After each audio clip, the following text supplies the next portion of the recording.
ரொம்ப முக்கியமான கருத்தை சொல்லுவது நவமாய செஞ்சுடரும் நல்குதலும். இந்த இந்த வரிக்கு ஒவ்வொருத்தரும் ஒவ்வொரு விதமாக அர்த்தம் சொல்லிட்டு இருக்கிறாங்க. இது வள்ளலாருடைய வாழ்க்கையிலையும் அவருக்கு பெருமான் சுடர் கொடுத்ததாக அவரும் பாடுகிறார், மாணிக்க வாசகரும் பாடுகிறார். எனக்கு பெருமான் நவமாய செஞ்சுடரும் நல்கினான் என்று பேசுகிறார்.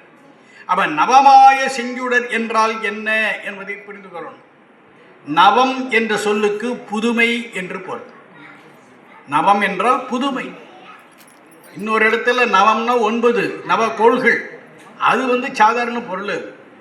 ஆனால் இந்த இடத்துல பொருளின் நவம் என்றால் புதுமை என்று பொருள். செஞ்சுடர் என்றால் என்ன? சுடர் என்றால் ஒளி, விளக்கு, ஒளி. செஞ்சுடர்ங்கிறார். அப்ப செம்மையான ஒளி என்று பொருள். அப்ப செம்மையான ஒளி யாரு? பெருமான் தான். அவனுடைய ஞானம் தான், சிவஞானம் ஒன்று தான். இப்போ ஞானம்னா என்ன? நான் முன்னாலே இந்த விளக்கம் கொடுத்துருக்கிறேன். ஞானம்னா என்னன்னு விளக்கம் கொடுத்துருக்கிறேன். எல்லாம் சொல்ல ஆராய்ச்சி தான். சொல்ல கொஞ்சம் ஆராய்ச்சி பண்ணினீங்கன்னா அர்த்தம் விளங்கிடும்.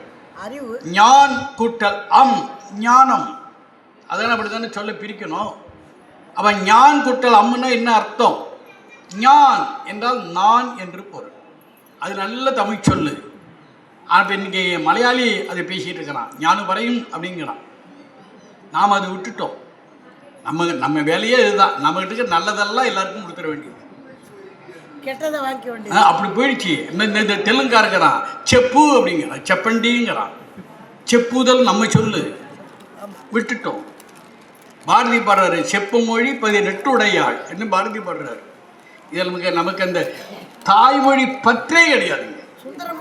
தாய்மொழியை படிக்கணுங்கிற எண்ணமே கிடையாது நமக்கு. எப்படி நம்ம உருப்படுறது? எடுத்த உடனே இங்கிலீஷ் மீடியம், எல்லாமே வெள்ளைக்காரனுக்கு பிறந்த மாதிரி. இது என்னதான் விலகி